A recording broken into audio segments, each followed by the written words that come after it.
આ વખતના ચોમાસાના વરસાદ અંગે જોઈએ તો ચોમાસું લગભગ 1966ના જેવું રહી શકે અથવા તો 2005 અને 2006 જેવું રહી શકવાની શક્યતા રહે છે. પરંતુ ગરમી વધારે પડી રહી છે એટલે કદાચ ચોમાસું લગભગ 1997 જેવું કદાચ રહી શકે. પરંતુ ચોમાસામાં ગરમી વધારે પડે અને ભારે વરસાદ થાય કે ઓછો વરસાદ થાય કે ચોમાસું સારું આવે તેવું કહી ન શકાય જ્યાં સુધી ઉપલા લેવલના જે પવનો અને ઉપલા લેવલમાં વરાળ અરબ સાગરની વેપર અને બંગાળ ઉપસાગરની જે વહન છે એને વાદળ ઠંડક મળે અને વરસાદ થાય તો જ ચોમાસાનું આંકલન મૂકી શકાય.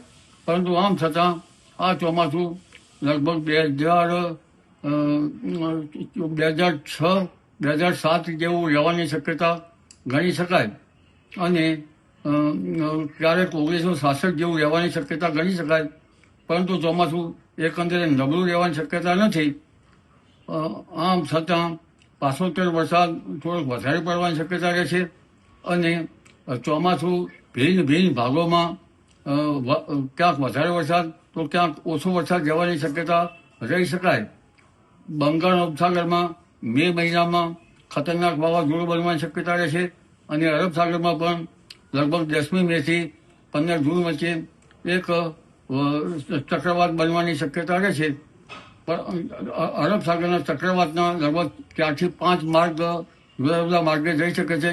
ઓમાન, યમન, ક્યારેક આફ્રિકાના ભાગ તરફ અને બંગાળ ઉપસાગરમાં પણ બાંગ્લાદેશમાં તેમજ મ્યાનમારના ભાગમાં ઉપરાંત દક્ષિણ પૂર્વ તટીય ભાગમાં 5 થી 6 ભાગોમાં ભિન્ન ભાગોમાં વાવાઝોડાની અસર થતી હોય છે. પરંતુ એ અસર તો ત્યારે જ ખ્યાલ આવશે જ્યારે ખરેખર વાવાઝોડાનું ફોર્મ થશે ત્યારે.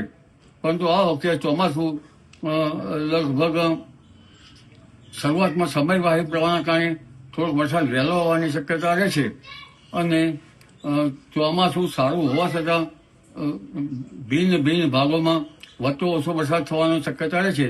ગંગા જમનાના મેદાનો કેવા તપે છે તેના ઉપર આધાર રહેશે. પરંતુ આંદોમાન નિકોબાર ટાપુ ઉપર લગભગ તારીખ 22-23 મેથી 27-28 મે વચ્ચે કેટલાક ભાગમાં ભારે વરસાદ થવાની શક્યતા રહે છે. હજી તારીખ 10મી પછી રાજ્યના ભાગમાં ગરમી ઘટવાની શક્યતા રહે છે, જેમાં ઉત્તર ગુજરાતના ભાગો, મહેસાણા, પંચમહાલના વગેરે ભાગોમાં મહત્તમ તાપમાન 40-41 ડિગ્રી સેલ્સિયસ જેવું રહેવાની શક્યતા રહે છે. કચ્છના ભાગોમાં મહત્તમ તાપમાન 38-39 ડિગ્રી સેલ્સિયસ જેવું રહેવાની શક્યતા રહે છે. રાજકોટના ભાગમાં 41 ડિગ્રી સેલ્સિયસની આસપાસ રહેવાની શક્યતા રહે છે. જૂનાગઢના ભાગમાં મહત્તમ ઓછા તાપમાન 38-39 ડિગ્રી સેલ્સિયસ આસપાસ રહેવાની શક્યતા રહે છે. અમરેલીમાં પણ આકરી ગરમીમાંથી રાહત મળશે.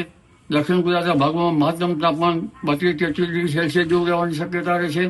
આ ઉપરાંત પશ્ચિમ સૌરાષ્ટ્રના ભાગોમાં મહત્તમ તાપમાન 32-33 ડિગ્રી સેલ્સિયસ આસપાસ રહેવાની શક્યતા રહે છે. જ્યારે અન્ય ભાગોમાં મધ્ય ગુજરાતના ભાગોમાં પણ મહત્તમ તાપમાન 41 ડિગ્રી સેલ્સિયસ આસપાસ રહેવાની શક્યતા સાથે પવનનું જોર રહેવાની શક્યતા રહેશે અને લગભગ સામાન્ય પવન 10 કિલોમીટર પર અવર અને આંચકાનો પવન કેટલાક ભાગમાં 35 કિલોમીટર પર અવર તો લગભગ સૌરાષ્ટ્રના કચ્છના કેટલાક ભાગમાં 40 કિલોમીટર પર અવરનો રહેવાની શક્યતા રહેશે.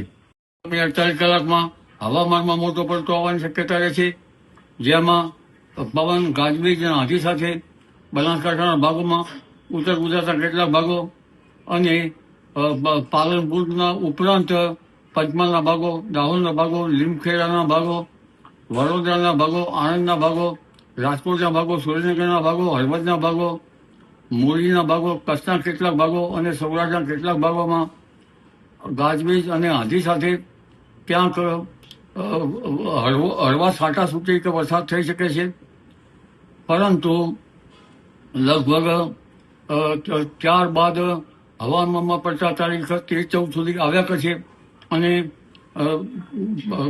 ગાજવીજના પ્રમાણ સાથે આંધી વંટોળનું પ્રમાણ પણ વધારે રહેવાની શક્યતા રહેશે.